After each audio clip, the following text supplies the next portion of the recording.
เห็นคนตั้งอกตั้งใจเพื่อสิศึกษาธรรมปฏิบัติธรรมมันเป็นเรื่องประเสริฐที่สุด เห็นคนไปเข้าโรงเรียนเข้ามหาวิทยาลัยเป็นพันเป็นหมื่นมันก็บ่เป็นตาดีใจดอกต่อให้ไปเป็นล้านเป็นหมู่กันก็บ่น่าดีใจพอปานใดนั่นเป็นเรื่องวิชาการของโลกหาความรู้มาเพื่อสิมีความรู้หาเงินหาทองหายศหาอำนาจลางเทื่อก็บ่ได้หาแนวดีแนวงามใส่ตัวพอปานใดเก่งหลายๆฉลาดหลายๆบางเทื่อเอาเปรียบพี่เอาเปรียบน้องเอาเปรียบบ้านเอาเปรียบเมืองเอาเปรียบฮอดพ่อฮอดแม่เอาเปรียบพ่อเอาเปรียบแม่บางเทื่อก็เบียดเบียนฮอดวัดวาศาสนาความรู้ความฉลาดเหล่านั้นตรงกันข้ามกับหันหน้าเข้าหาศีลหาธรรมคันคนมีศีลมีธรรมมีแต่สิเย็นไปหนาสงบไปหนาสงบนี่เป็นบุญเด้สงบนี่เป็นความสุขเด้พระพุทธเจ้าเพิ่นรับรองนัตถิสันติปรังสุขขังความสุขอื่นยิ่งกว่าความสงบไม่มีความสงบเป็นบุญความสงบเป็นความสุขคันเฮาบ่ลงมาวัดโดยปกติอยู่บ้านอยู่เรือนเฮ็ดอยู่เฮ็ดกินป้องแป้งป้องแป้งเสียงโทรทัศน์แน่เสียงวิทยุแน่เสียงมอเตอร์ไซค์แน่เสียงลูกไห้แน่หลานแอวแน่หนหวยบ่ล่ะอยู่ประจำก็สิว่ามันเคยชินก็พออยู่ได้แต่ว่ามื้อนี้เฮาลงมาวัดเป็นจังได๋เงียบมีแต่เสียงพัดลม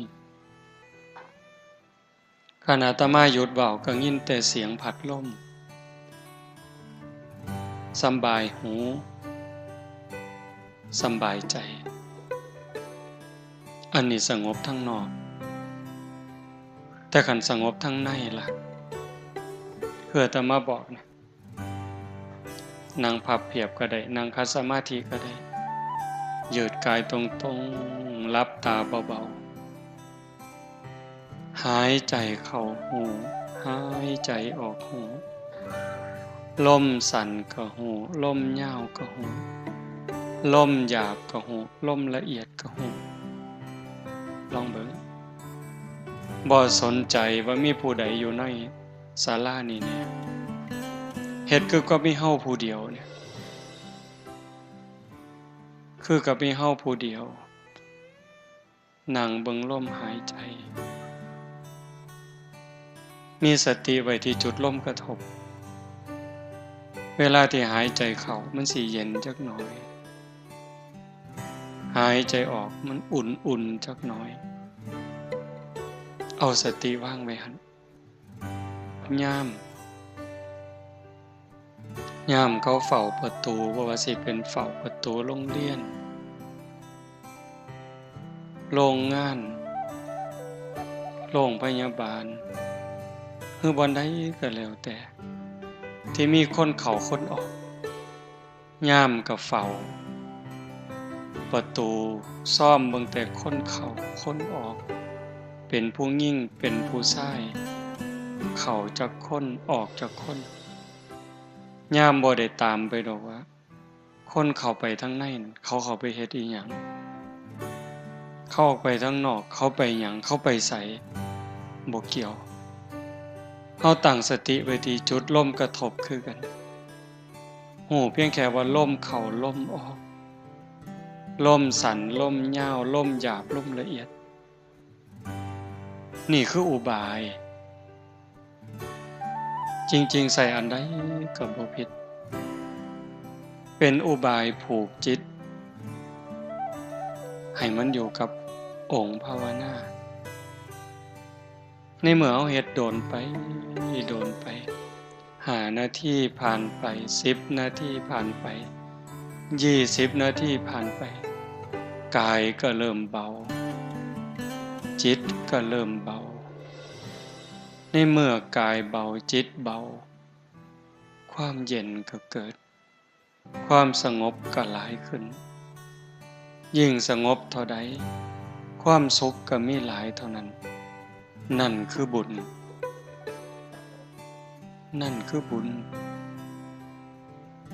บุญเป็นที่เพิงปุญญานิปัลโลกัสสมิงปฏิทาโหนติปานินังเพราะเหตุว่าบุญนั้นเป็นที่พึ่งของสัตว์ทั้งหลายในโลกหน้าพร้อมทั้งโลกต่อไปเพิงยังก็บ่ประเสริฐสำกับเพิงบุญเพิงผัวเพิงเมียเพิงลูกเพิงหลานเพิงพี่เพิงน้องกับเพิงใดในข้าวที่หักกันในข้าวที่หักกันในข้าวที่มีศีลมีธรรมในใจคันเวลาใดที่ศีลที่ธรรมจืดจางไปจากใจแล้วผัวกลายเป็นข้าศึกศัตรูเมียก็กลายเป็นข้าศึกศัตรูลูกเต่าเหล่าหลานญาติพี่น้องกลายเป็นข้าศึกศัตรูเฮาได้ยินข่าวอยู่ซุมื้อผัวขาเมียมันบ่น่าเป็นแต่มันก็เป็นเมียขาผัวลูกขาพ่อแม่ขาลูกพี่น้องญาติทรัพย์สมบัติขานั่นที่เพิงภายนอกว่าท่านมั่นคงถาวรอีหยังบ่ท่านปลอดภัยแต่ว่าบุญเนี่ยกลายเป็นที่เพิงให้ความสุขให้ความเอิบอิ่มใจให้ความเจริญก้าวหน้าในโลกนี้ก็ตามโลกหน้าก็ตามบุญเป็นสื่อของความสุขอย่างว่าคันเฮ็ดไว้หลายๆเฮ็ดไว้ดูๆเก็บเล็กผสมน้อยห้อมเต่าตื่มกันคันบุญหลายเด้เกิดมาในตระกูลครอบครัวที่ยากจนแต่ว่าโดนไปดีย้อนลูกสำบายย้อนลูกได้ผัวกับผัวดีผัวคุณได้เมียกับเมียดีเมียคุณเกิดในตระกูลที่ยากจนคนแค้นลำบากลำบนแต่ว่าได้ผัวรวยเงินรวยทองแล้วก็รวยคุณงามความดีเพิงผ้าอาศัยพี่น้องเฮากับเพิงผ้าได้อันนั้นบุญนะลูกเกิดมากก็เสือถอยฟังค่ำลูกคุณเจริญรุ่งเรื่องไปในมือข้างหน้าโยมบางคนเป็นตาอ่อนซ่อนลูกเพิ่นมาบวชนำศึกไปวัน2 มื้อ3 มื้อไล่ๆกันผู้หนึ่งจบวิศวะทำงานระยองบ้านอื่นดอกอยู่ทั้งกันทะลมพ่อแม่เพิ่นก็สบายลูกผู้หญิงทำงานอยู่กระทรวงพัฒนาสังคมและความมั่นคงของมนุษย์ปฏิบัติธรรมบ่แต่งงานอยู่ก็สิบ่ท่านพ่อบังมักก็บ่จักแต่ว่าอยู่มาปานนี้บ่ท่านได้แต่งงานปฏิบัติธรรมตลอดร่างกายก็มอบให้สภากาชาติลูกผู้ชายจบวิศวะทำงานอยู่ระยองเหล้าบ่กินยาบ่สูบมาบวชอยู่นำ10 กว่ามื้ออาตมาก็บ่ได้บอกจักความหูเฮ็ดหูหยังเอง บัดมื้อศึกแล้วเพิ่นก็เฮ็ดหนังสือเป็นข่าวๆหนังสือที่กำลังปรับปรุงพอศึกแล้วก็ขออนุญาตพาพ่อพาแม่ไปมุกดาหารไปกราบพระธาตุพนมกลับมาก็มานอนวัดมาเฮ็ดนั่นเฮ็ดนี่แล้วก็กลับไปทำงานผู้หนึ่งก็วิศวะคอมพิวเตอร์ศึกมื้อก่อนมื้อหนึ่งเนี่ยไล่ๆกันเหล้าบ่กินยาบ่สูบทำงานอยู่คอมพิวเตอร์เครื่องเนชั่นเฝ้าคอมพิวเตอร์มีลูกน้องเฝ้าเป็นพันคนอันนี้ก็บักอย่างดีนั่นหมายถึงพ่อแม่ผู้เพิ่นมีบุญอยู่เป็นนี่เด้สำบายย้อนลูกคันผู้บุญบ่พอล่ะยากย้อนลูกเจ้าของเกิดในครอบครัวที่พ่อแม่มีบุญมีศีลมีธรรมร่ำรวยพ่ออยู่พ่อกินบ่ลำบากพ่อแต่ตกครอบครัวมาผัวก็เมาเมียก็เล่นไพ่เล่นการพนันตกลูกตกหลานมากับผานอย่างเดียวเป็นหนี้เป็นสินย้อนลูกขึ้นโรงพักขึ้นศาลย้อนลูกเห็นบ่นั่นคือบุญบ่พอคำโบราณเพิ่นว่าบุญมีแล้วดีสิป่องใสคันแม่นบุญบ่ให้ของขี้หายสิแล่นโฮมอันนี้เว้าเฉพาะในโลกปัจจุบันเด้มันก็ส่งผลตั้งแต่เดี๋ยวนี้โลกปัจจุบันเนี่ยโยมถือว่าเป็นผู้มีบุญมีสติมีปัญญาเกิดในบ้านที่มีวัดมีว่ามีครูบาอาจารย์จูงเข้าหาศีลหาธรรมเฮาเองก็เป็นผู้บ่ประมาทยังใส่ใจสนใจเป็นเรื่องอีหลีเด้บุญเป็นที่พึ่งเฮาก็ได้ตั้งอกตั้งใจเก็บเกี่ยวสัมภารธรรมครูบาอาจารย์เพิ่นพาเฮ็ดปฏิบัติธรรมเฉลิมพระเกียรตินายหลวง88พรรษาอ้างเพิ่นปฏิบัติธรรมถวายเพิ่นพร้อมได้คือกันเด้เป็นอุปถัมภกกรรมเฮาได้ก่อนเกิดขึ้นกับเฮาก่อนเกิดขึ้นกับจิตกับใจแล้วอุทิศส่งไปถึงพระบาทสมเด็จพระเจ้าอยู่หัวบุญตรงนี้จะเฮ็ดให้เพิ่น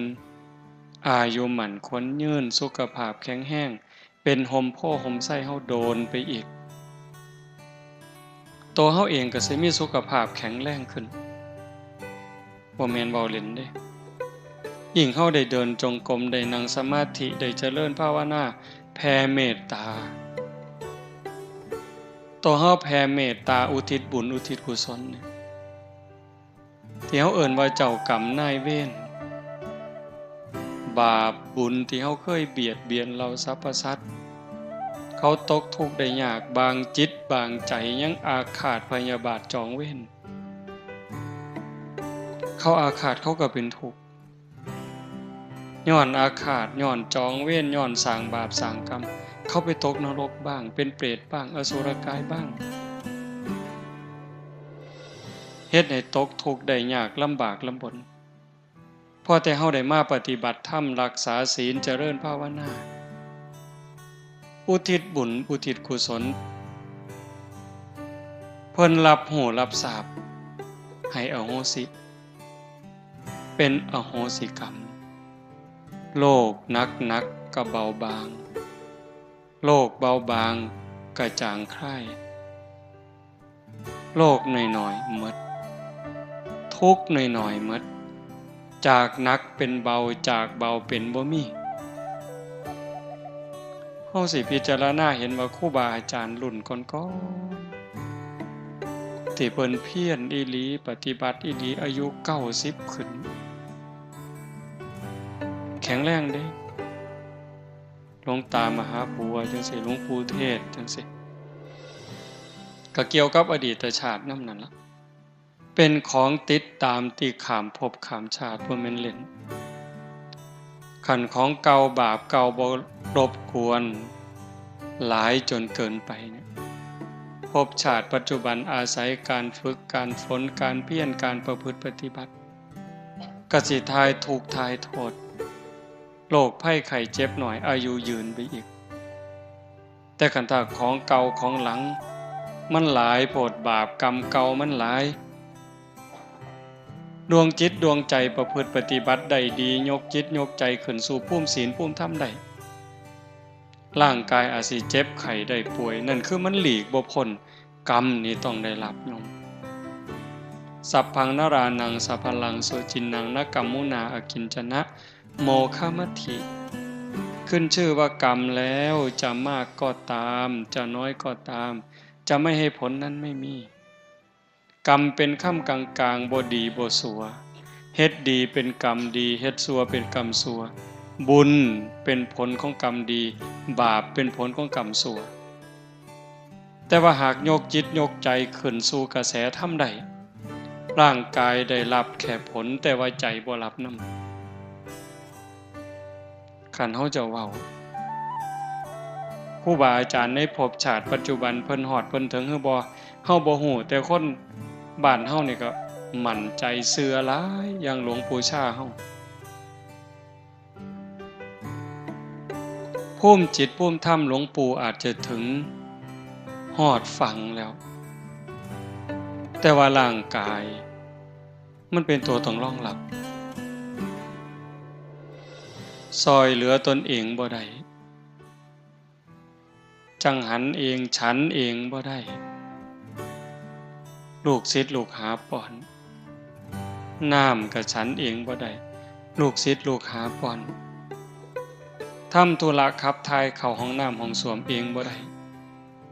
ลูกศิษย์ลูกหาเป็นคนซอยเหลือแต่ว่าใจล่ะใจหลวงปู่เป็นทุกข์พอ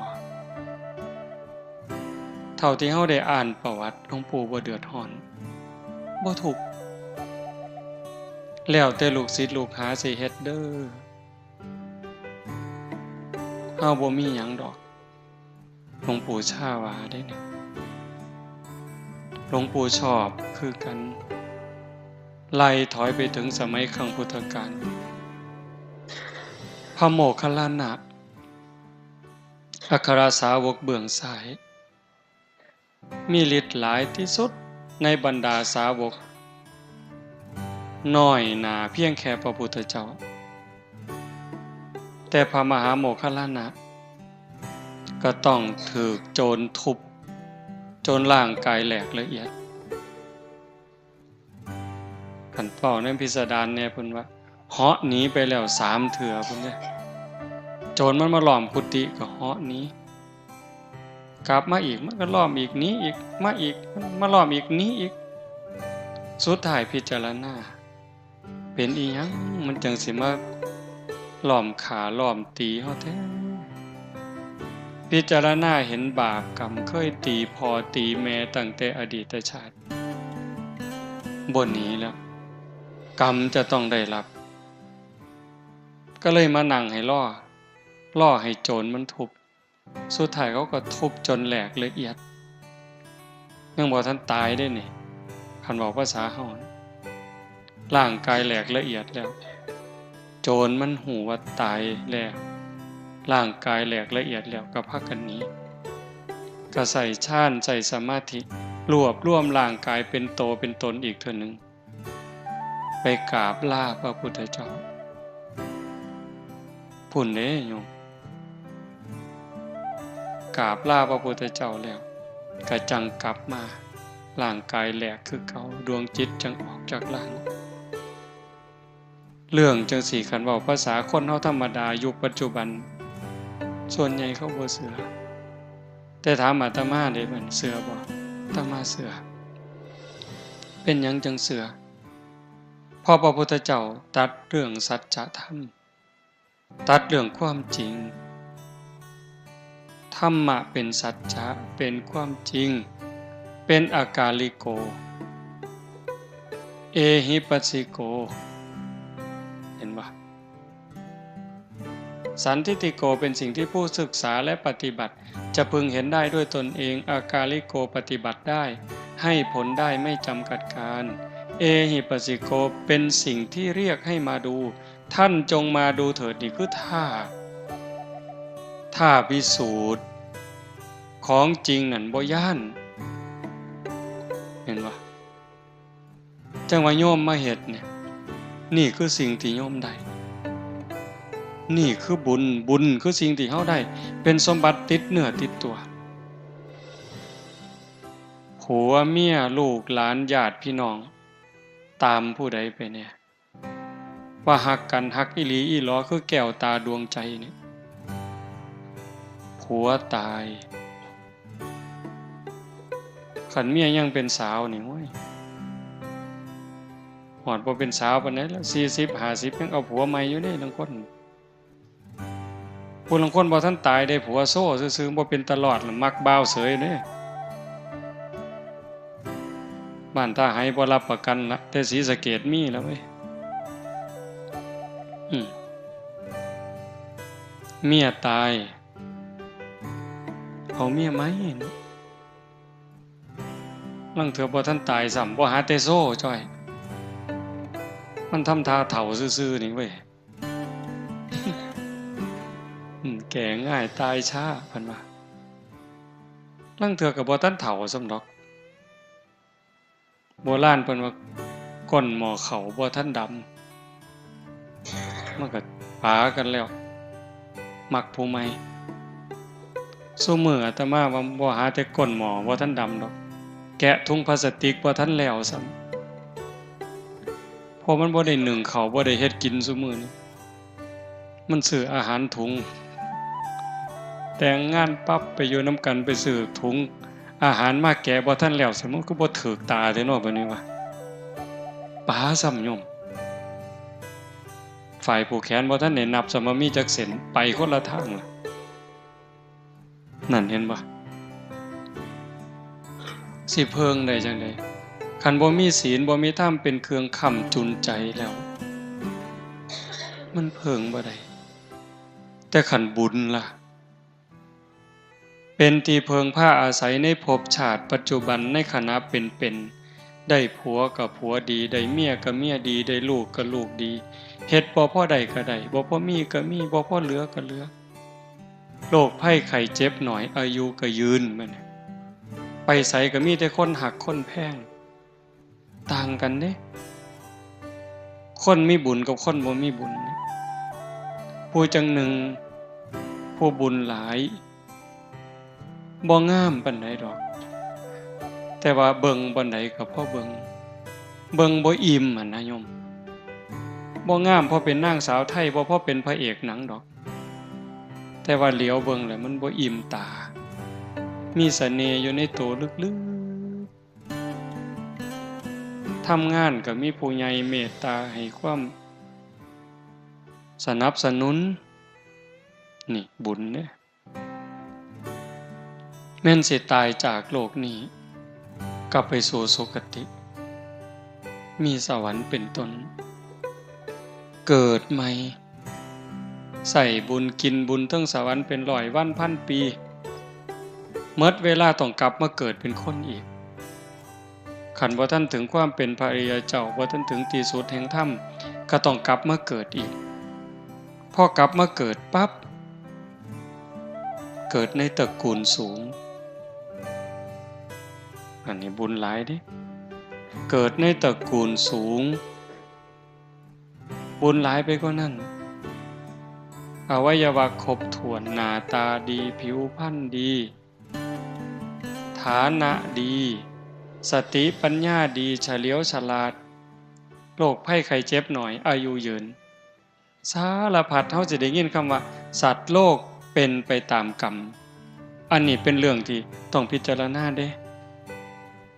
กรรมเป็นค่ำกลางๆบ่ได้ดีบ่ได้ชั่วเฮ็ดดีเป็นกรรมดีเฮ็ดชั่วเป็นกรรมชั่วบางคนเกิดในตระกูลสูงพุ่นละเชื่อเจ้ามอมนั่นมอมนี่แต่ว่าขันบุญบ่พอมันก็ซับซ้อนพระพุทธเจ้าเพิ่นว่าเรื่องกรรมเรื่องวิบากเนี่ยเป็นอจินไตย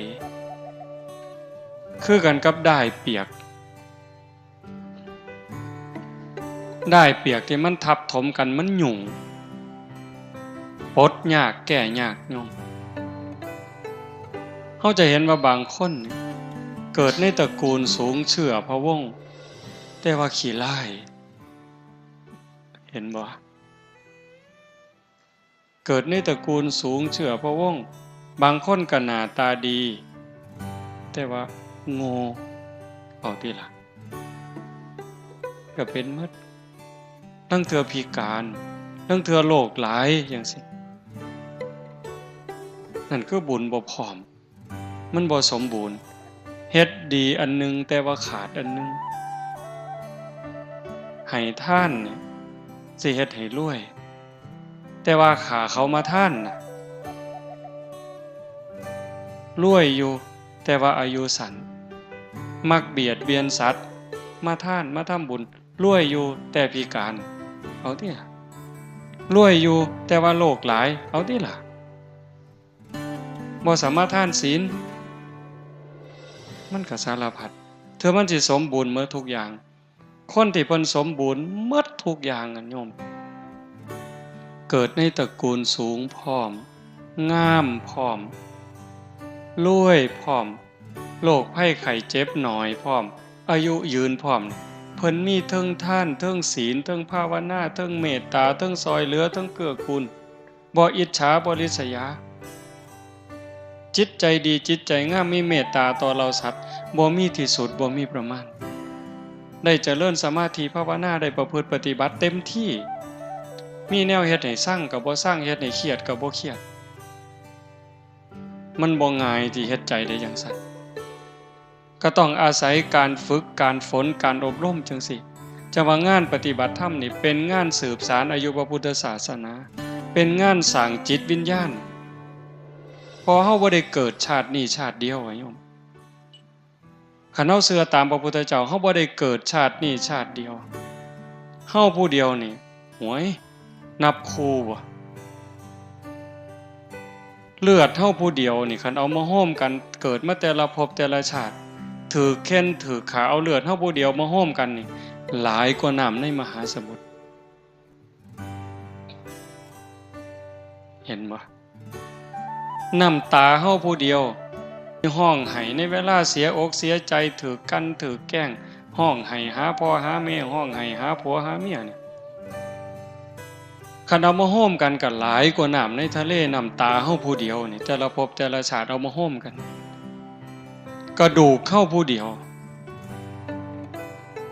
เกิดมาแล้วตายเกิดมาแล้วตายเอากระดูกเข้าผู้เดียวมากองโฮมกันหลายกว่าภูเขาเวปุลบรรพตจังซั่นเฮาบ่ได้เกิดขึ้นมาเทื่อนึงเทื่อเดียวตายลงไปเที่ยวนี้ก็บ่ได้จบจังว่าวัฏสงสารบ่มีเบื้องต้นบ่มีท่ามกลางบ่มีที่สุดพระพุทธเจ้าเพิ่นบอกแต่ว่าเฮามีปัญญามีบุญหลายนะถึงแม้นว่าสิยากจนคนแค้นเกิดบ้านนอกคอกหน้าบ่ร่ำบ่รวยพอปานใดแต่ว่าเฮาก็ดีอย่างหนึ่งเกิดมาพ้อวัดพ้อว่าพ้อพระพุทธศาสนาได้มีโอกาสมาเติมบุญให้เจ้าของนี่เป็นเรื่องดีเด้เฮ็ดบุญก็เฮ็ดแบบคนฉลาดนี่เฮ็ดง่ายๆนี่เฮ็ดง่ายๆนี่โยมผู้ใดได้ขางัวเนี่ยนี่มาเฮ็ดบุญมื้อนี้เลี้ยงแขกเลี้ยงคนได้ขางัวขาหมูขาเป็ดขาไก่บ่นี่สะอาดแล้วเด้นี่ศีลข้อที่1บ่ได้เบียดเบียนทรัพย์สินสมบัติของผู้ใดบ่ได้ลักบ่ได้จี้ได้ปล้นบ่ได้เบียดเบียนจิตใจผัวเมียลูกเต้าเล่าหลานผู้อื่นคำเว้าคำจาก็บ่ได้เว้าคำเท็จส่อเสียดเพ้อเจ้อเว้าให้ไผเจ็บอกเจ็บใจบ่ต้องเลี้ยงเหล้าเลี้ยงยาเสียเงินเสียทองอีหยังเด้นี่บุญนี่เป็นบุญบริสุทธิ์อาบน้ำอาบทาสะอาดสะอ้านแล้วใส่ชุดขาวลงมาวัดโยมลองเบิ่งเด้พิจารณาเด้มาแบบง่ายๆเงินก็บ่ต้องเตรียมจ่อย ผู้บ่เตรียมก็บ่เตรียมบ่มีจักสลึงหลวงพ่อเพิ่นก็บ่ได้เว้าดอกไม้ดอกเดียวบ่ติดมือมาเพิ่นก็บ่ว่าแต่มันสิกลายเป็นบุญบักอย่างใหญ่เด้คันเทียบกับบุญที่เฮาเฮ็ดอยู่เฮือนบุญแจกข้าวหาพ่อหาแม่หาปู่ย่าตายายคันผู้บ่เข้าใจนี่บาปตั้งแต่มื้อโฮมกันบ่ทันฮอดมื้อบุญเด้เอิ้นลูกเอิ้นหลานเอิ้นพี่เอิ้นน้องบ้านเหนือบ้านใต้มาประชุมกันสิแจกข้าวหาพ่อหาแม่เฮาเฮ็ดจังได๋น้องอ้ายมาต่างบ้านต่างเมืองต่างคุมมาพ้อกันก็ถือเหล้ามาพร้อมถือเบียร์มาพร้อมขาไก่กินพร้อมโอ้สิเข้าบุญกฐินนี่นี่เข้าบุญกฐินแจกข้าวหาพ่อหาแม่เข้าบุญอัฏฐะแจกข้าวหาพ่อหาแม่เริ่มต้นด้วยการขาด้วยเริ่มต้นด้วยการกินเหล้ากินยาโสกันไปเจ้าสิออกหลายปานใดอันนี้เว้ากันดีเด้นี่น้องอ้ายฮักกันอ้ายสิออกหลายปานใดเอื้อยสิหลายปานใดน้องสิหลายปานใดล่ะเฮ็ดบุญกฐินหาพ่อหาแม่เฮาต้องเฮ็ดใหญ่เติบเด้สมศักดิ์ศรีของวงตระกูลอ้ายสิออก500,000เจ้าออกหลายปานใดเอาน้องอ้าย 3-4 คนผู้นี้500,000ผู้นี้400,000ผู้นี้ล้านเอาออกมาเอาเงินมากองกันว่าแล้วสิจ้างหมอลำคณะใดนั่นออกข้างแล้วได้บัดจ้างหมอลำจัก500,000น้อเอาตกลงเอางัวจักโตไหวแล้วได้บัดสิบอกคนหลายปานใดเหล้าหลายปานใดเบียร์หลายปานใดตกลงกันหมดจ้างหมอลำ500,000ซื้อเหล้าจัก50,000ซื้องัวซื้อหมูจัก50,000นิมนต์พระจัก5 องค์เนาะองค์ละ10 บาทนี่บัดสิเอาบุญได้บัดนี้รอให้เฮือนอื่นเขานิมนต์ไปซะก่อนพอมันเหลือหน่อยลงจังบ่ไปหลายอยู่เฮือนเจ้าของนะครูบาหัวดีแต่เด็กคนนี่ก็ได้คันบอกก็ว่าอยากให้พระอยู่หลายๆอยู่โดนๆให้อยากพระเต็มวัดเต็มว่ามัดนิมนต์แล้วเอา5 องค์เพิ่นว่า9 องค์บางหม่องนิมนต์แต่เจ้าอาวาสโอ้ยอาตมาเป็นลูกวัดนี่หนีมันเลยละเว้ยให้อยู่แต่เจ้าอาวาสซะสั่นกินเป็นแต่เจ้าอาวาสนั่นแล้วเนาะ เห็นบ่นี่เฮ็ดบุญเนี่ยเฮ็ดแนวนั้นหมดเป็นแสนหมดเป็นล้านบุญกันน้อยๆแต่ว่ามื้อนี้บ่แม่นเว้าเอาเด้แม่ใหญ่ก็ฟังแล้วก็คิดอย่าเชื่อเด้เชื่อง่ายแล้วโง่เว้ยฟังแล้วก็คิดคันมื้อนี้เฮาตั้งใจมาฝึกปวดขาก็ทนปวดแอวก็ทนพยายามฝึกสติให้อยู่กับอารมณ์ปัจจุบันอันนี้ก็คือฝึกพระพุทธเจ้าเพิ่นบอกมาเสสหัสเสนโยยะเชทะสัตสตังสมังเอกันจะภวิตัตตานังมหุตตัมปิปูชเยสาเยวะปูชนาเสโยยันเยวะสัตสตังหุตังบุคคลใดปรารถนาบุญบูชาการอย่างอื่นสิ้นทรัพย์ติดต่อกันเดือนละ 1,000 กหาปณะเป็นเวลายาวนานตั้ง100 ปีเห็นปะปีหนึ่ง12 เดือนเดือนละพันก็12,000 10 ปี100 กับ 20 เดือน10 ปีนี่12,000 120,000คัน100 ปีล่ะ1,200 เดือนล้าน200,000หมดเงินล้าน200,000ใส่เวลา100 ปีเมื่อยเท่าใดเสียเคิกเวียกเคิกงานเท่าใดแต่พระพุทธเจ้าว่าแม่นสิเฮ็ดหลายปานนั้นก็ได้บุญหน่อยกว่าการบูชาผู้ฝึกตนแม้เพียงครั้งเดียวการบูชาแปลว่าการแสดงออกถึงการหูคุณหูค่ามื้อนี้ เฮาแสดงความเคารพบูชาต่อพระรัตนตรัยนี่ดอกไม้มาซ้ำนี่เทียนซ้ำนี่ผู้บางคนบ่มีดอกไม้บ่มีธูปเทียนเอามือนี่กราบลงไปกลางพื้นระลึกนึกถึงพระพุทธเจ้าอะระหังสัมมาสัมพุทโธภควาอันนี้ก็บูชาเด้ยกขันดอกไม้ใส่หัวอิมินาสการเรนะอันนี้ก็บูชาเด้บูชาคือการแสดงออกถึงการรู้คุณรู้ค่ากล่าวคำสักการะว่าออกมานี่ด้วยความเคารพด้วยการสักการะเพียงแค่กล่าวคำอรหังสัมมาสวากขาโตสุปฏิปันโนเทื่อเดียวได้บุญหลายกว่าผู้ไปทำบุญอย่างอื่นเลี้ยงเหล่าเลี้ยงยาขาสัตว์ตัดชีวิตจ้างมาหลองมาล่ำมาสู่กันเบิงเมิดเงินตั้งว่า1,200,000ใส่เวลา100 ปีได้บุญหน่อยกว่าการมากราบลงกลางพื้นซื่อๆนี่พระพุทธเจ้าเว้ารับประกันอาตมาบ่ได้ว่าเอาเองเนี่ยเพิ่นพาเฮ็ดพาทำจังซี่บ่แม่นของเล่นเฮาคิดว่าเล่นก็เล่นสำหรับผู้เล่นแต่ผู้อีหลีมันอีหลีเด้อากาลิโกปฏิบัติได้ให้ผลได้ไม่จำกัดการเฮ็ดดีเดี๋ยวนี้ก็ดีเดี๋ยวนี้เฮ็ดชั่วเดี๋ยวนี้ก็ชั่วเดี๋ยวนี้พระเจ้าบ่เกี่ยวสิมาดลบันดาลผู้ใดให้ดีให้ชั่วบ่ได้พระพรหมสิมาลิขิตไปให้ดีให้ชั่วบ่ได้แต่การกระทำของเจ้าของนั่นเฮ็ดให้เจ้าของดีเจ้าของชั่วโยมอยู่บ้านมีลูกมีผัวมีเมียทำมาหากินปากกัดตีนถีบกลางแดดกลางเดินโยมก็เป็นพระใดขันใจโยมเป็นพระใจนี่มันเป็นพอเกี่ยวกับเครื่องแต่งตัวเด้อยู่บ้านอยู่สองบ่มีสูทขาวใส่แต่ว่าใจมีศีลมีธรรมมีความเมตตาอายสัวกลัวบาปกลายเป็นใจพระเห็นบ่ใจนี่เป็นเนี่ยเป็นตำรวจแต่ว่าไปหลักเขาไปปล้นเขาใส่สูทตำรวจแต่ใจเป็นโจรประพฤติตัวอย่างโจรก็กลายเป็นโจรในเครื่องแบบเห็นบ่ใจเป็นใหญ่ใจเป็นประธานทุกอย่างสำเร็จที่ใจถึงก่อนสิสุขนี่ก็ใจสุข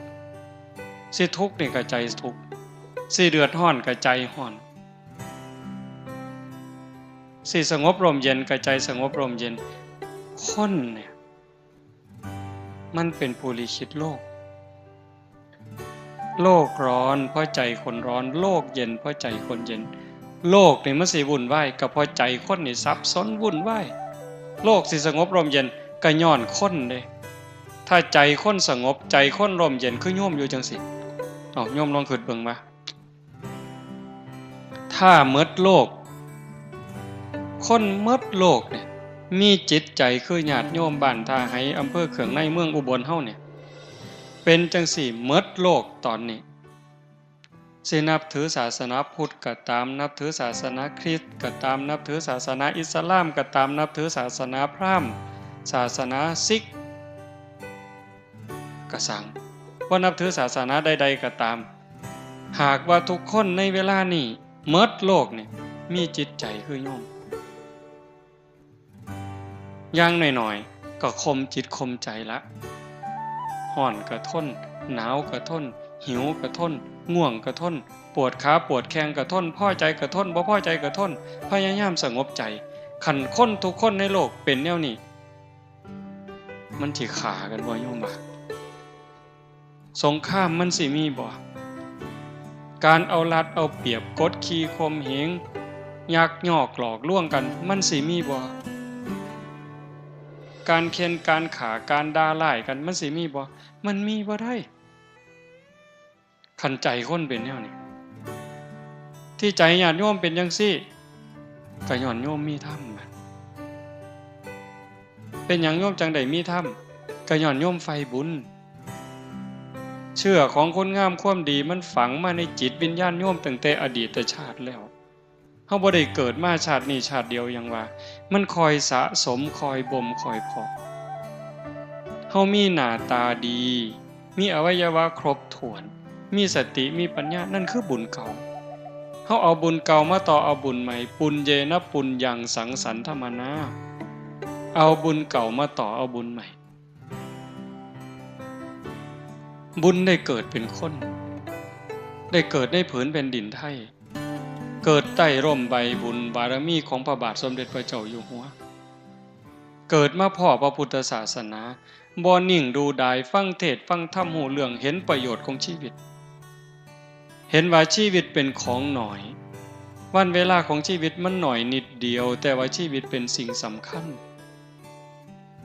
ใครได้ป่วยลงนี่ก็หมดสภาพตายก็หมดโอกาสแต่ว่าตอนนี้มันบ่ทันตายแม่นสิเฒ่าแม่นสิแก่แม่นสิหลงลืมสุขภาพสมบูรณ์บ้างบ่สมบูรณ์บ้างแต่ตอนนี้ชีวิตยังมีอยู่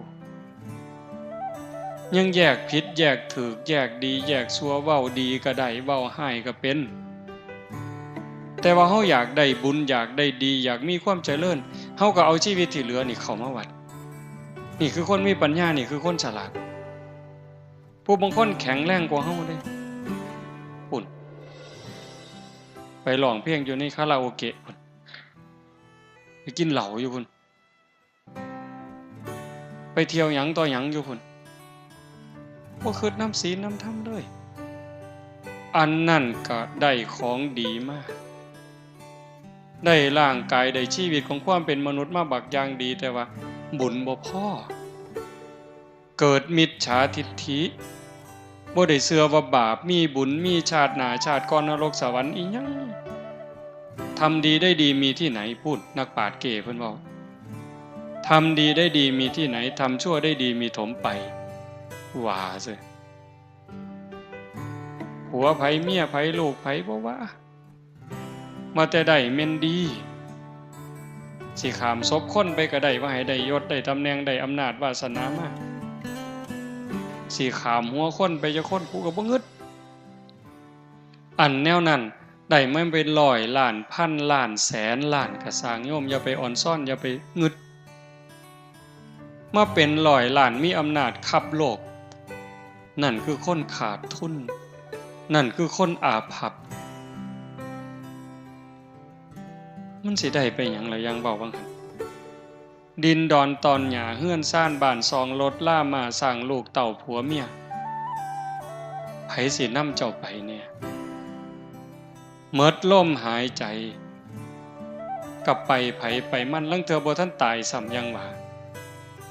บ่ทันโซ่บ่ทันไข้บ่ทันป่วยไปเป็นของผู้อื่นแล้วลูกว่าลูกเฮาเลี้ยงมาพาใหญ่หย่ำเขามกจกเขาป้อนบอกลังเทื่อบ่ฟังลังเทื่อมันเถียงเฮาหัวสักกินพุ่นเห็นบ่คันแม่นอยู่นำกันแม่นดีก็ตามต่อดีนำกันจนตายตายแล้วก็จากกันบ่ได้นำกันไปเจ้าของเฮือนเจ้าของบ้านซื้อในทะเบียนบ้านสถานะเจ้าบ้านตายปั๊บเขาก็เอาใบมรณบัตรบ่เกิน24ชั่วโมงมาตาใส่รถเด้ซื้อเฮาเป็นผู้ครอบครองโฉนดที่ดินนส.3 ตายปั๊บคันบ่ทันโอนบ่ทันหยังเขาก็ไปฟ้องคนตายลูกเขาได้นี่ฟ้องโยมคือบ่จะว่าหน้าเฮาก็ว่าหน้าเฮานะซาวมาเองซื้อมาเองเฮ็ดให้เฮ็ดหน้าก็เลี้ยงลูกเลี้ยงเต้าใหญ่ก้าหน้าบานมาบัดเฮาตายแล้วไปฟ้องเฮาเสยฟ้องคนตายว่าซั่นว่าสิเอาหน้าเฮาเด้นี่เห็นบ่มันบ่แม่นของไผนี่อันนั้นของนอกกายดอกของในตัวว่าเนี่ยกินข้าวกินน้ำเจ็บไข้ได้ป่วยก็ให้อยู่ให้ยาดูแลรักษาประคบประงมมันงอกก็ย้อมอันผมเนี่ยแขวมันหักมันหลุดก็เอาแขวปลอมมาใส่ผู้บางคนหนังมันเหี่ยวก็ไปยืด ไปดึงให้มันตึงไว้บัดตายแล้วปั๊บบัดผมเส้นเดียวก็บ่ได้กระดูกท่อนเดียวก็บ่ได้แขวเล่มเดียวก็บ่ได้ขี้เท่าเท่าปลายเข็มนี่บ่แม่นบ่ได้เป็นหยังจังบ่ได้มันบ่แม่นของเฮามันเป็นสมบัติของโลกร่างกายนี่เป็นของยืมมายืมจากดินจากน้ำจากลมจากไฟพ่อแม่ปั้นเอาดินน้ำลมไฟมาปั้นเป็นเนื้อเป็นตัวเป็นขาเป็นขี้งเฮาเพิ่นก็เอาดินเติมดินน้ำเติมน้ำลมเติมลมไฟเติมไฟเฮาก็จังใหญ่มา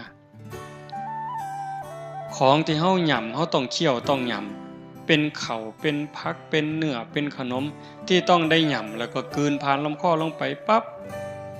มันก็เปลี่ยนไปเป็นผมขนเล็บฟันหนังเนื้อเอ็นกระดูกตับไตไส้พุงนี่คือยืมจากธรรมชาติส่วนที่นำไปใส่ได้มันก็ใส่นั่นคือธาตุดินนะ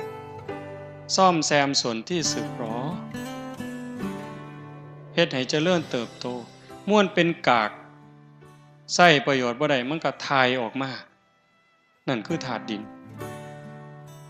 น้ำเฮายืมจากธาตุน้ำมาน้ำสมน้ำหวานน้ำสะอาดที่กลืนผ่านลำคอลงไปปั๊บมันก็ไปเป็นน้ำเลือดน้ำเหลืองน้ำหนองน้ำดีน้ำเสลดน้ำลายน้ำเหงื่อส้มเหลือใส่ก็เหี่ยวออกมานี่ก็คือยืมน้ำมาเป็นน้ำเติมน้ำไฟเติมไฟยังทำงานสืบต่อคนเป็นนี่ร่างกายอบอุ่นธาตุไฟยังร่างกายให้อบอุ่นเผาอาหารให้ย่อยทำร่างกายให้ทรุดโทรมคนสิตายปั๊บไม่ออกสิได้เห็นหลายกว่าอาตมาเย็นมาแต่ตีนพุ่นไฟดับได้นั่นหดเข่าหดแต่ตีนหดเข่าบางคนก็เย็นตั้งแต่หัวมากับตีนลวงเข้าหากันจอดเขาไล่ใกล้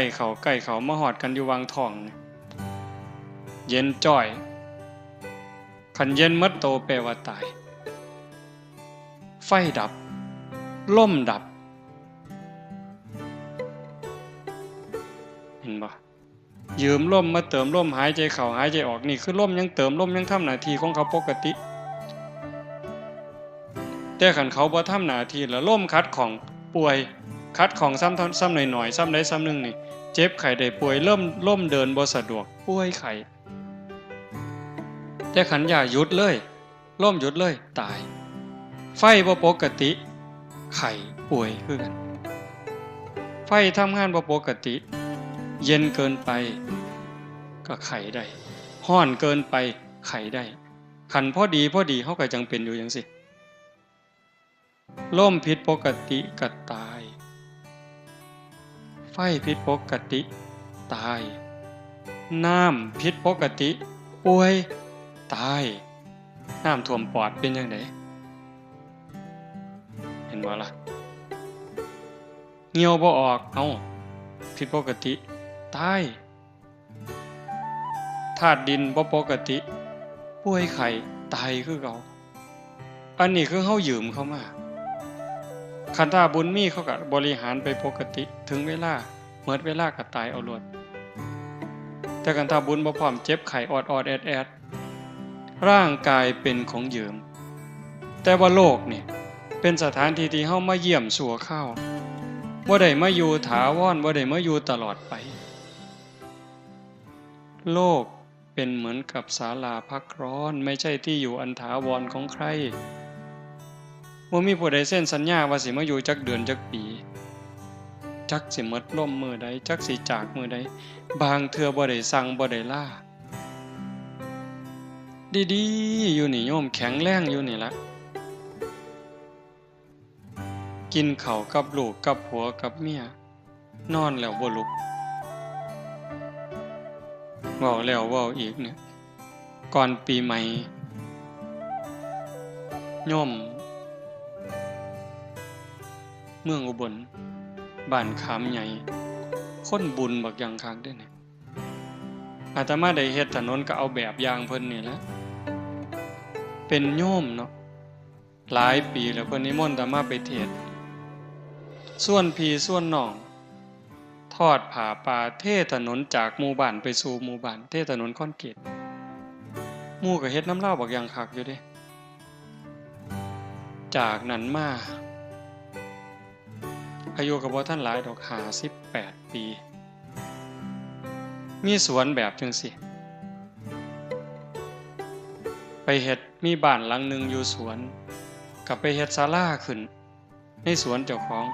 เฮ็ดกุฏิเฮ็ดห้องน้ำส่วนหมู่มาปฏิบัติธรรมวันพระ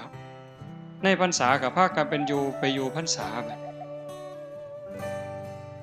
ฮอดมื้อวันพระหรือมื้อวันเสาร์อาทิตย์ก็ส่วนหมู่ไปสังฆทานวัดนั่นวัดนี่นำครูบาอาจารย์หลายจังหวัดออกพรรษาก็ร่วมกันเฮ็ดกฐินปีละ10กอง9กองบัดปีนี้วางไกลๆวันพอก่อนวันพอเนี่ยประมาณวันที่6ได้ไปเผาอาตมาได้ไปเผาเพิ่นอยู่ดีๆนี่โยมขับรถไปหาหมออยู่อุบลเนี่ยจักแม่นไปบ่อนใดดอกก่อนรู้สึกว่าบ่สบายก็ขับรถไปเองไปหาหมอเพิ่นก็ตรวจเกล็ดเลือดต่ำหมอว่าให้นอนเพิ่นก็เลยบอกหมอว่าผมนอนบ่ทันได้ดอกครับบ่ได้บอกลูกบอกเมียผมมาผู้เดียวผมขอไปบอกลูกบอกเมียก่อนขับรถไปบอกลูกบอกเมียลูกเมียก็แต่งเสื้อผ้าหน้าแพร่ก็มานำกันขับรถมาอีกไปบนเก่าเขาก็ว่าอาการหนักส่งเข้าโรงพยาบาลสรรพสิทธิ์ตรวจอีกเทื่อก็ว่าเกล็ดเลือดต่ำยืนยันขอบริจาคเลือดด่วนญาติทำอยู่ไสก็มาบัดนี้มาบริจาคเลือดบริจาคเกล็ดเลือดแต่ว่าเอาบ่อยู่เขาทั้งนึงก็ไหลออกซ้ำกับเทน้ำทิ่มสุดท้ายก็เสียชีวิตอยู่คืนเดียวโยมเห็นบ่โยมอีกผู้หนึ่งวันที่4ผู้หญิงมาเนี่ยวันที่4ท่านว่าอาตมาพาปฏิบัติธรรมหน้าศาลากลางเราก็ไปนำอยู่จนแจ้งยามมื้อเช้าเราก็ไปตักบาตรอยู่อบตบ้านเราทั้งราศียามมื้อแลงก็กินข้าวกับลูกกับผัวกับเมียก็นอนกับลูกกับผัวแล้วก็นอนตี3เสร็จลุกมาเข้าห้องน้ำกลับไปนอนใหม่พอนอนลงข้าวเดียวหายใจแห้งกึกผัวปลุกปุ้มขึ้นรถไปโรงพยาบาลราศีไปหอดหมอเขาว่าเมิดล่มตั้งแต่ครึ่งทางอันนี้บ่ได้สั่งบ่ได้ล่าได้คนบุญบักคักได้นี่ทอดผ้าป่าทอดกฐินสร้างวัดสร้างพระพุทธรูปใหญ่หลายๆหม่องแต่บัดสุดท้ายก็คือจังซี่คนดีก็ตายคนชั่วก็ตายแต่ว่าเฮาสิตายแบบคนดีเฮาสิตายแบบคนชั่วมันบ่จบโยมคันตายแล้วมันจบเนี่ยอาตมาก็สิเศร้าเว้าแต่หึงแต่มันบ่จบเด้งานจังซี่เป็นงานฝึกงานบุญอย่างอื่นมันก็ได้แต่บุญนะเฮาฟังเข้าใจบ่สวดมนต์วางแรงอาตมาเชื่อว่าสวดคำสอนของพระศาสนานี่ขอแรกเลยเฮาเอิ้นว่าหัวใจสัพพปาปัสสะการนังการไม่ทำบาปทั้งปวงนี่ขอแรกพระพุทธเจ้าบ่สอนเขาก็สอนมาแต่ก่อนแล้ว2กุศลสูปสัมปทาการทำกุศลให้ถึงพร้อมอันนี้เขาก็สอนก่อนพระพุทธเจ้าแล้วพระพุทธเจ้าว่าถูกแล้วพระองค์ก็นำมาสอนต่อละบาปถูกต้องบำเพ็ญบุญก็ดีงามแต่ว่าบ่ทันปลอดภัยตัวที่แน่นอนที่สุดที่พระพุทธเจ้าสอนสจิตตปริโยทปนังการชำระจิตของตนให้ขาวรอบชำระจิตได้จังได๋ฮู้จักชำระอยู่บ่เช็ดล้างเช็ดทำความสะอาดล้างทำความสะอาดล้างใจเนี่ยล้างใจให้มันสะอาดจากหักจากสั่งจากได้จากเสียจากมีจากเป็นล้างใจให้มันสะอาดจากความโลภความโกรธความหลงความเกลียดความกลัวอิจฉาริษยาไผสิล้างให้บัดเนี่ย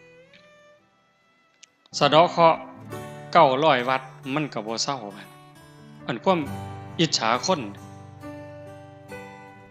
รดน้ำมนต์ห่วยอย่าสาว่าแต่น้ำมนต์นะเอาน้ำซี่มาหมดล้างก็บ่เซาเด้อันโลกอิจฉาคนนี่โยมเคยอิจฉาคนบ่โยมเคยอิจฉาคนบ่เจ้ามันเป็นจังได๋อิจฉาคนเนี่ยอิจฉาตาร้อนแม่นบ่สมมุติว่าอิจฉาเฮาอิจฉาคนนายกเนี่ยได้ยินแต่ชื่อลาวเฮาก็บ่เป็นตาอยู่แล้วฮ้อนหูฮ้อนหวยล่ะยิ่งคนย่องเราโอ้ยแม่ใหญ่กอจะแม่นเราดีเด้อเราเป็นคนใจบุญสุนทานซอยเหลือบ้านซอยเหลือเมืองโอ้ยทั้งนี้ใจสิขาดแล้วกูยังสั่งอยู่ยังแต่มาเว้าเจ้าเคยเป็นบ่แนวนี้มันดีบ่บัดนี้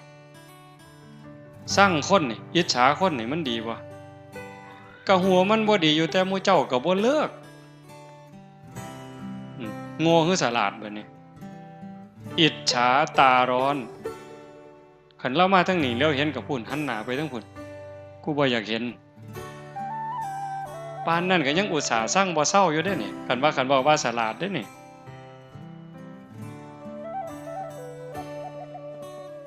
ให้ล้างใจตรงนั้นจากล้างสั่งล้างอิจฉา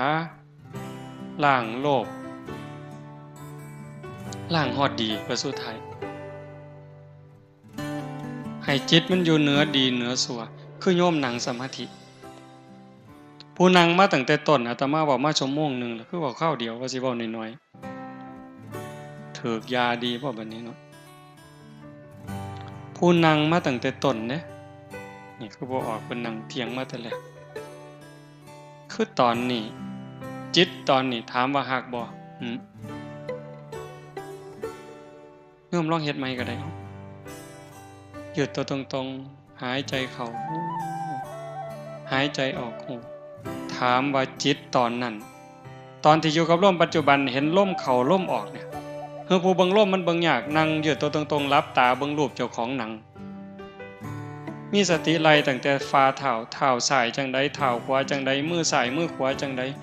กายตั้งตรงบ่ก้มไปบ่เงยไปบ่ให้เห็นเจ้าของนั่งหลับตาเนื้อ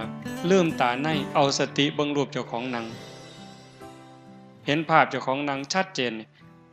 ตอนนี้นะถามว่าใจหักบ่มีความหักบ่บ่มีความสร้างมีบ่โลภมีบ่ย่านผีบ่ขันใจอยู่กับอารมณ์ปัจจุบันจังซั่นบ่หักบ่สร้างบ่โกรธบ่เกลียดบ่กลัวบ่อิจฉาริษยานั่นคือจิตเป็นอิสระเฮ็ดจังได๋สิพอกพูนจิตตรงนี้ไว้ให้มันได้หลายๆมันมีความเข้มแข็งคนธรรมดาอย่างเฮานี่เฮ็ดได้อยู่แต่บ่เข้มแข็งได้ชั่วครูชั่วยามโยมคันเฮาเฮ็ดบ่ได้ถึงที่สุดฝึกบ่ได้ถึงที่สุดทอดกฐิน8ล้านกองละ800ล้านเจ้าก็บ่ปลอดภัยอย่าซะว่า800กองแล้ว8ล้านกองก็ได้กองละ800ล้านก็บ่ปลอดภัยเป็นหยังเพราะว่าจิตเฮานี่กลับกอกเกิดเร็วดับเร็วเพียงแค่ชั่วรัดนิ้วมือนี่เหยียดนิ้วมือออกนี่กำเข้ามาปุ๊บนี่จิตเกิดดับแสนโกรธขณะ10ร้อยเป็นพัน10พันเป็นหมื่น10หมื่นเป็นแสน10แสนเป็นล้าน10ล้านเป็นโกรธแสนโกรธขณะนี่กรึบซ้ำนี่ใจเฮามันเกิดดับไว้มันคิดเรื่องนั้นเรื่องนี้ไว้วิทยาศาสตร์เพิ่นว่าแสงเร็วกว่าเสียงฟ้าเหลื่อมศรีสะเกษนี่ปั๊บปุ่นจัก2นาทีปุ่นจังสิดังมาฮอดบ้านตาหายจังสิฟ้าห้องหึมมาฮอดพี่เหลืองมึงก็วนแป๊บๆยังขี้ไล่ก็ครึ่งนาทีจังสิหึมเสียงฟ้าห้องดังมาฮอดที่จริงมันเกิดพร้อมกันระหว่างแสงกับเสียงเนี่ยสปาร์คปั๊บเกิดเสียงปั๊บแสงแวบพร้อมกันแต่ว่าการเดินทางของเสียงน่ะมันช้ากว่าแสงไว้ไปโลดแสงนั่นแต่บ่สู่ใจมีไงบ่สู่ใจคนจิตคนเนี่ยจิตบ่มีรูปร่างบ่มีโตบ่มีตนกวัดแกว่งดิ้นรักษายากสัญจรไปไกลไปคนเดียวบ่ได้ส่วนกันคิดเด้เบิ่งมันเร็วส่ำใดผู้ใดเคยไปกรุงเทพ เคยทำงานกรุงเทพขึ้นฮอดโรงงานเคยไปอยู่เห็นฮอดแล้วแม่นบ่นี่ไว้บ่ผู้ใดเคยไปเชียงใหม่ขึ้นปุ๊บฮอดแล้วนี่เห็นบ่นี่ย่างย่องๆเชียงใหม่แล้วหุ่นย่างอยู่ดอยสุเทพเลยเอ้าย่างดอยเดินอินทนนท์แล้วนี่เอ้าผู้เคยไปเด้ผู้เคยไปอินเดียปุ๊บผมฮอดแล้วนั่นเอ้าพุ่นกราบพระอยู่พุทธคยาพุ่นผู้เคยไปอเมริกาปุ๊บฮอดแล้วเห็นบ่นั่นคือใจเป็นหยังจังเว้าเรื่องนี้งานปฏิบัติธรรมนอกจากสิเป็นบุญนี่สำคัญที่สุดคือฝึกใจให้มันอยู่กับเจ้าของให้กายกับใจทำงานอันเดียวกันอยู่หน้าที่อันเดียวกันเพื่อป้องกันหยังป้องกันบ่ให้เจ้าของเป็นทุกข์บ่ให้เจ้าของเดือดร้อนอยู่ในเวลาปัจจุบันนิยมเวลาเฮาสิหักเด้เวลาสิหักเวลาสิสั่งเวลาที่เครียดสิขมสิย่านสิกลัวก็ย้อนตาเห็นแล้วก็ทรงใส่ใจหูได้ยินแล้วก็ทรงถึงใจจมูกได้กินก็ทรงใส่ใจกายสัมผัสก็ทรงใส่ใจลิ้นได้รสก็ทรงใส่ใจใจประมวลภาพมีหักมีโกรธมีเกลียดมีกลัวใจมันเป็นผู้รับเอาทั้งดีทั้งชั่วทั้งบุญทั้งบาปเป็นจังได๋บัดนี้ที่อาตมาเว้าข้างไว้วังนึงว่ากระดูกเฮาผู้เดียวก็สูงใหญ่กว่าภูเขาเวปุลลาบรรพตน้ำตาเฮาผู้เดียวก็หลายกว่าน้ำในมหาสมุทรเลือดเฮาผู้เดียวก็หลายกว่าน้ำในทะเลคันเอามาร่วมกันแต่ละภพแต่ละชาติอีหยังมันไปเกิดร่างกายตายแล้วก็เผากับฝังนี่ร่างกายขึ้นในธรรมชาติแต่ว่าจิตใจวิญญาณมันเดินทางต่อหอบบุญหอบบาปไปสำคัญที่สุดบัดนี้สิมีสุขมีทุกข์ในปัจจุบันเป็นอยู่นี่คันเฮามีสติฝึกได้ดีเห็นลมเข้าลมออกชัดเจนตาเห็นปั๊บยกจิตอยู่เหนืออารมณ์บ่ให้หักบ่ให้สั่งบ่ให้ยินดียินร้ายหูได้ยินเสียงก็ยกอยู่เหนืออารมณ์บ่ให้ยินดียินร้ายฝึกได้เฮ็ดได้เด้คันฝึกพ่อเฮ็ดได้โยมอาตมารับประกันว่าเฮ็ดได้คันฝึกพ่อบ่ให้หักบ่ให้สั่งตาเห็นก็สร้างหูได้ยินก็สร้างจมูกได้กินก็ตามลิ้นได้รสก็ตามกายสัมผัสเย็นร้อนร้อนแข็งก็บ่ให้ดีใจเสียใจให้เป็นปกติอยู่คือเก่าซ้ำบ่เห็นบ่ได้ยินแต่ว่าเข้าใจหมดแล้วจัดการได้หมดแล้วอันนั้นคือฝึกเป็นฝึกได้อันนี้ในขณะที่เป็นสำคัญขึ้นไปอีกเว้ยบัดสิตายโยมบัดเฮาสิตายนี่ที่ว่าบางหันทอดกฐิน8ล้านกองละ800ล้านก็บ่ทันปลอดภัยเพราะว่าเฮานี่เฮ็ดทั้งบุญทั้งบาปเด้โยมทั้งที่คนบุญมักบุญคือญาติโยมนี่ล่ะแต่ก็เผลอเฮ็ดบาปฮอดครูบาอาจารย์พระสงฆ์องค์นี้นั่งเทื่อก็เผลอเฮ็ดบาปเด็ดใบใหม่เสียหญ้าเสียยุ่งยืนเงี่ยวจังซี่เอาฉันข้าวเพี้ยนฉันจังหันฉันเพี้ยนกินข้าวค่ำใหญ่ฉันค่ำใหญ่ก็บาปอีกล่ะเขาดีล่ะฉันไปนำว่าไปนำก็บาปอีกแล้วกัดข้ามเข่าก็บาปอีกแล้วเฮ็ดจังได๋บัดนี้บุญก็เฮ็ดอยู่บักคังคักนี่เด้เป็นพระเป็นเน้นไหว้พระสวดมนต์เดินจงกรมนั่งสมาธิเว้าธรรมะให้ญาติโยมฟังแต่บัดกัดข้ามเข่าซื่อๆก็บาปนั่นคือสติมันขาดเป็นจังได๋บัดสิตายมันมาฟ้องใจเฮาบ่ได้เริ่มหยังจักอย่างโยมฟังดีๆเด้อสิจบแล้วเด้จิตเฮานี่บ่ได้เริ่มหยังจักอย่างมันบันทึกข้อมูลที่เฮาเฮ็ดมาด้วยกายวาจาใจที่ถึงพร้อมด้วยเจตนาความคิดคำเว้าการกระทำใดๆตั้งแต่เฮาจำความใดถึงพร้อมเจตนามันถูกบันทึกไว้ในใจเฮาหมดคอมพิวเตอร์ว่ามันเก่งมันสิเก่งเพราะบันไดไวรัสกินข้อมูลเสียมิดปล่อยซ้อยไวรัสกินข้อมูลในคอมพิวเตอร์ข้อมูลเสียหาย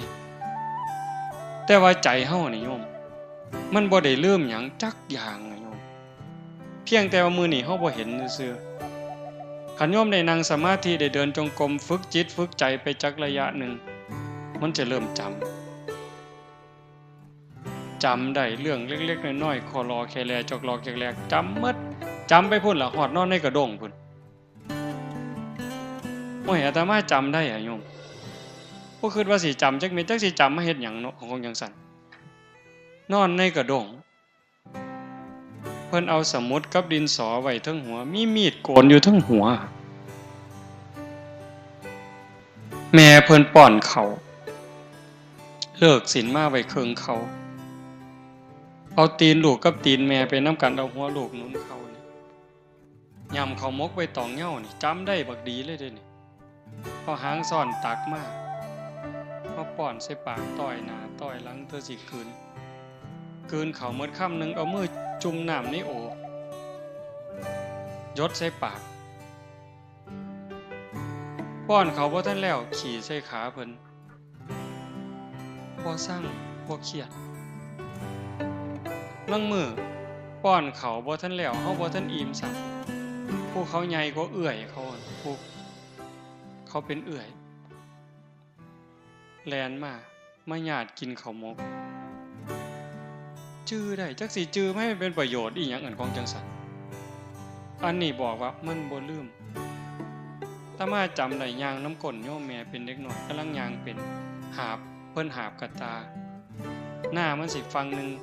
มันสิเป็นแอนกลางเป็นคู่ทั้งปีเป็นโน่นซ้ายทั้งนี้เป็นโน่นสิขึ้นมาบ้านย่างมากำลังยกขาขอมกันแท้โยมแม่เพิ่นว่าสิพาไปอยู่บ้านพ้นขาวไปอยู่น้ำปูน้ำยาจำได้จักสิจำให้มันเป็นอีหยังอันนี้เรื่องจังสี่บ่ถึงว่าเป็นบาปเป็นกรรมแต่ว่าเรื่องที่เฮาฆ่าสัตว์ตัดชีวิตไปอูฐกินนู่นผู้ใดเคยอูฐกินนู่นเนี่ยสอนหวกสอนปลาลูกคอกได้เม่งนะข้าวสารผู้ใดเคยเป็นแน่นี่สอนแพร่กระแงงได้เม่งข้าวสารนี่ยัดใส่ปากเลยโอ้ได้กุ้งเต้นจับหนวดมันไว้กัดกินเลยบ่ไปใส่ได้ย่ายนี่มันถ้าเอาเฮาหมดได้นี่สอนได้หัวขี้โพบีบขี้แตกแก๊ดหัวกบบีบไว้ปัญญังหัวขี้โพบ่เอาบันไดหัวเขียดไก่หน้านี่มันบ่มีขี้บันไดแฮงแต่ดีจักล้านโตแล้วเจ้าหมดแดงดินมันขึ้นมาบนกินเขาอยู่ใต้ตารางเฮือนอยู่ใกล้เถียงหน้าต้มน้ำร้อนเพ่ลวกนั่นเสร็จหมดนี่ม่วนหมู่นี่แง่หมดแดงลองเบิ่งหายหนูบัดนี้อาตมาได้เฮ็ดน้ำพุ่นผ้าเฮ็ดเนาะไปเกี่ยวเขาพ่อหนูจังสิปุ่มเฟื่องอัดไว้หม่องนึงเทน้ำหายบัดนี้แล่นออกมาถือขวานไม้มูดเอาบัดนี้ได้หลายตัวแฮงแต่หมานบัดนี้บ่ฮู้ว่าบาปจักเม็ดได้ใหญ่ลองเบิ่งติล่ะคนปานนั้นไปเอาต้อบัดนี้พูนกกใหม่บักสูงนึงผู้ใหญ่เพิ่นก็ขึ้นเอาไฟอูดไฟล่นได้ห่วงมันลงมาอาตมาเป็นเด็กน้อยก็แกะบัดแกะเอาลูกมันใส่คุไปแกะถือคนนึงแม่มันวิวออกมาใส่หัวเอาตกให้หน้าบ่ได้ห้องบ่ได้สั่งเลยตกให้หน้าท้วนโลดเป็นจังไดบัดจื้อมาหมดบัดนี้ตะกี้บ่จื้อเด้นี่วัดมาบวชนี่มาจื้อขอรอแค่แลเล็กๆน้อยๆสิ่งเหล่านี้มันสิเอามาฟ้องเฮาบัดยามเฮาเจ็บยามเฮาเจ็บยามเฮาไข้ยามเฮาสิตายมันสิเอาแนวหมู่นี้มาคันใจเฮานึกเห็นภาพบ่ดีใจขาดปัดตอนนั้นไปบ่ดีก่อนไปนรกก่อนที่จริงบุญก็บ่ไปไสล่ะบุญอยู่หั่นล่ะ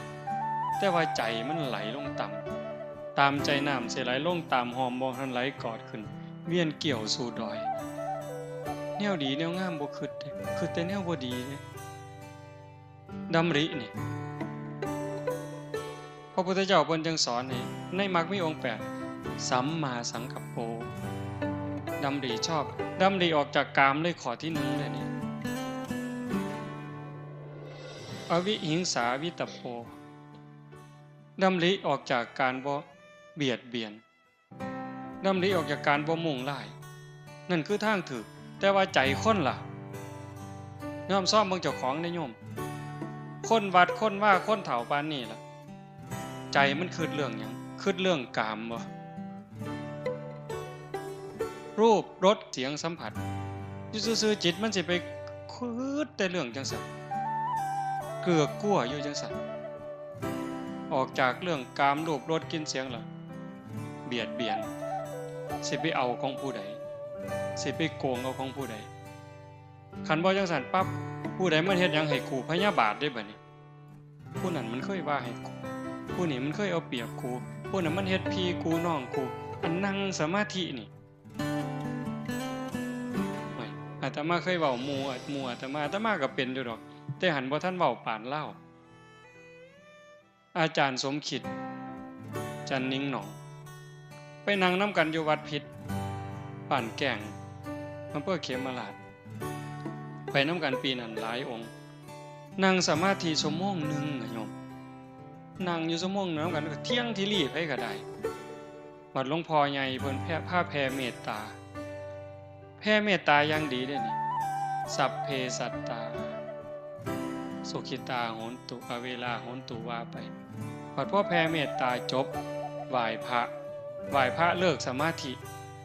เป็นจังได๋อาจารย์สมคิดเว้าความแรกขออภัยนะโยมอยากเตะปากผู้ใหญ่บ้านเด้ว่าซั่นอ้าวเป็นหยังล่ะเครียดให้ผู้ใหญ่บ้านเพิ่นก็เป็นเจ้าอาวาสเพิ่นปั่นไฟแห้งบัดนี้ยุคนั้นทุกวัดเขาสิมีห้านหมอลำแม่นบ่ล่ะรุ่นอาตมาไปอยู่สกลนำอาจารย์สมภพใหม่ๆมันคักเด้บ่ได้ย่านตายจักเม็ดได้ตอนนั้นอาจารย์สมคิดคือกันบ้านเพิ่นอยู่อุดรอำเภอศรีธาตุม่างห้านหมอลำเขาเพิ่นเดินหมอลำกับปลูกกกไม้ใส่เดินวัดผู้ใหญ่บ้านเขาเอางัวมาลามซุมื้อเพิ่นก็ไปผูกกกไม้ใส่ที่บัดเอาไปมาพวกทั้งพระผูกกกไม้บัดนี้ผู้ใหญ่บ้านเขางัวมาลามผิดกันหลายผู้นึงก็ปลูกผู้นึงก็งัวมาลามสู่กันอยู่เป็นพรรษาออกพรรษามาผู้ใหญ่บ้านกับพาลูกบ้านพาพี่พ่อน้องเขามาไล่เพิ่นหนีบัดหนีมากก็เซิงมากบัดนี้ไปปฏิบัติธรรมนำกันนั่งสมาธิชั่วโมงนึงแล้วก็คือเห็นแต่ผู้ใหญ่บ้านเอางัวมาผูกใส่กกไม้ลาวที่บัดนี้ออกจากสมาธิก็อยากเตะผู้ใหญ่บ้านทนตัวบัดนี้เบิ่งติล่ะแทนที่นั่งสมาธิจิตสิสงบจิตสิเย็นมันสิมียุบหนอพองหนอพุทโธอีหยังเกิดเห็นแต่หน้าผู้ใหญ่บ้านที่ลี่อยู่ตั้งแต่เดิมนั่นคือใจโยมรักษามันง่ายบ่เจ้าว่าพยาบาทบัดเฮาสิตายมันเป็นจังซี่ปั๊บโอ้ยโยมพระกับพระไผกับไผไปเลยนรกอย่างเดียวเลยคันมันขึ้นฮอดบุญมานี่เห็นภาพเจ้าของนั่งสมาธิเห็นภาพแม่ขาวพ่อขาวหลายๆใจขาดตอนนั้นเจ้าบอกว่าข่อยบ่ไปข่อยอยากลงนรกบ่ได้เด้โยมมาบานเพิ่นก็เตะขึ้นสวรรค์เลยเด้เตะขึ้นสวรรค์เลยข่อยบ่ไปเพิ่นก็ว่าเจ้าต้องไปเลยเด้นั่นเพราะว่าใจมันไปจิตดวงสุดท้ายในชีวิตนี้เป็นจิตดวงแรกของชีวิตหน้าการฝึกการฝนนี่ยังจำเป็นอาตมานั่นเป็นมื้อสุดท้ายนี่บอกให้ฟังว่าคันแม่นว่ามันตายอาตมากับบ่ทันหม่มนรกเป่าเต็มปากเลยโยมมื้อวันที่31นะสวดมนต์ข้ามปีพอดีเทิงภูเขานี่ภูเขาปั่นเอาเองพวกรถเพิ่นเฮ็ดมันมีก้อนหินขอรอแค่แลเนาะอาตมาเพิ่นสิลงไปอาตมาเลยว่าโอ้เจ้าไปเคลียร์ให้แน่เอารถไปเอาก้อนหินออกจักหน่อยเพื่อให้มันนั่งสบายมันมีหญ้ามีหยังนำเพิ่นก็รถไปแล่นหน้าแล่นหลังมันก็เป็นดินน่องขึ้นมาบัดนี้มันดินน่องขึ้นมามันค่ำๆอาตมาก็เลยชวนครูบาเอาเฟืองไปปกจักหน่อยหาโยมเพิ่นขึ้นไปนั่งสมาธิยามกลางคืนก็พากันเอาเฟืองขึ้นไปเอาเฟืองปก มันผันล่มมื้อวันที่31นั่นล่มแห้งๆมันบ่ซองไปใต้ฐานพระเพิ่นเห็นศาสตร์บัดนี้โอ้ปูเฟื่องแล้วก็เอาศาสตร์มาปูโยมก็4คนก็เจ้าก็มาสมทบมาแต่กันทะลักในมาแต่แถวๆนั้นอีกโยม4คนพระอีกองค์หนึ่ง2กับอาตมาปูศาสตร์แล้วอาตมาเป็นเห็นขอนไม้ยูคาประมาณแขนเนี่ยโยมมันก็ใหญ่เติบเนาะเฮ็ดจังได๋เนาะเอามือคุ้ยบ่ตีนก็เอาตีนไปยันตีนยันมันก็ขยับแล้วสิเอาย่านศาสตร์มันปลิวลงภูเขาก็สิเอาไม้มาทับถนศาสตร์บัดนี้พอแต่ไปยกขึ้นมาปั๊บเลิศโยมหัวว่าเป็นหยังนี่เลยไม่งอด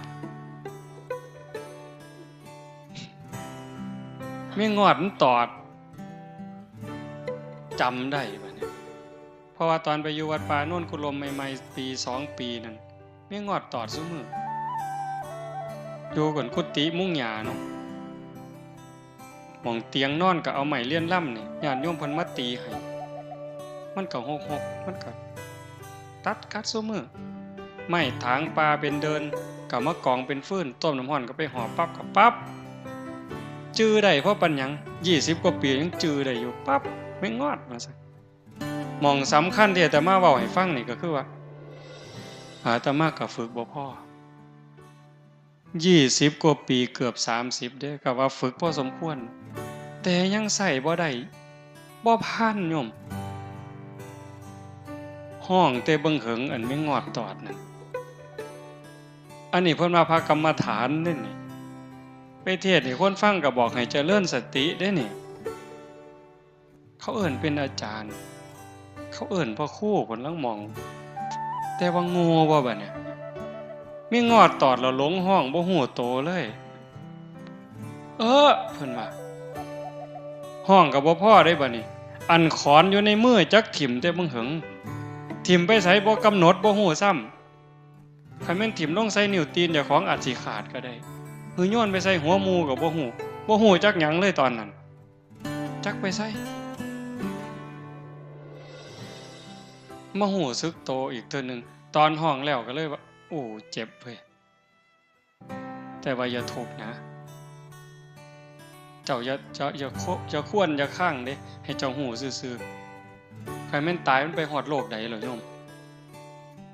ตกนรกตั้งแต่แล้วซาปานนั้นผ่านไป 2-3 นาทีจังมีสติจังตั้งได้อันเว้าจังสิให้คิดได้บัดย้านอาตมาย้านบัดนี้ย้านหลังตายทุกข์ในขณะที่ตายว่าทุกข์ในขณะที่เป็นมันทุกข์เห็นอยู่แต่เฮาทนได้ทุกข์จากพ่อตายแม่ตายผัวตายเมียตายลูกหลังพัดภาคเฮาทนได้อยู่เป็นไข้เป็นหนาวปวดแขวทนเจ็บท้องออกลูกก็ว่าพ่อตาพ่อจือโยมก็บ่จือนี่คือมันชินเห็นบ่แต่ว่าทุกข์หลังตายล่ะนรกล่ะเป็นแนวใดเปรตเป็นแนวใดคันตามตำราเนี่ยมันเป็นตาญาณแท้จังว่าเพิ่นพาเฮ็ดงานจังซี่ปฏิบัติจังซี่ให้โยมตั้งใจมื้อนี้ซ้ำมาฝึกกลับไปอยู่บ้านอยู่เฮือนนั่นคือสนามรบวัดนี่มันเป็นบ่อนฝึก เก่งก็เก่งอยู่บ่อนฝึกแล้วมวยมันซ้อมอยู่ค่ายมันเตะก็สอบปานสิขาดตกเตะเป้าก็ปานสิขาดใส่หมู่พุ่นล่ะแต่ว่าขึ้นเวทีนี่ขาสั่นเที่ยๆยกขาก็บ่ขึ้นยกกำปั้นก็บ่ขึ้นจากมัดหนักก็กลายเป็นหนักมัดไปโลดดอกอันนี้มาวัดนี่มานั่งสมาธิหลับตามิ่งๆนี่บ่มีผู้ใดห้ายเจ้าเนาะพระก็มีแต่ย่องเจ้าก็สบายใจดีอันนี้มันสนามฝึกลบไปเฮือนผัวก็จมเอาลูกก็แอวเอางัวก็ออกคอกก็ร้องเบิ่งเอามันสิเป็นหยังบัดนี้กรรมฐานเจ้ามันสิเหี่ยไปฮอดไสเจ้าว่า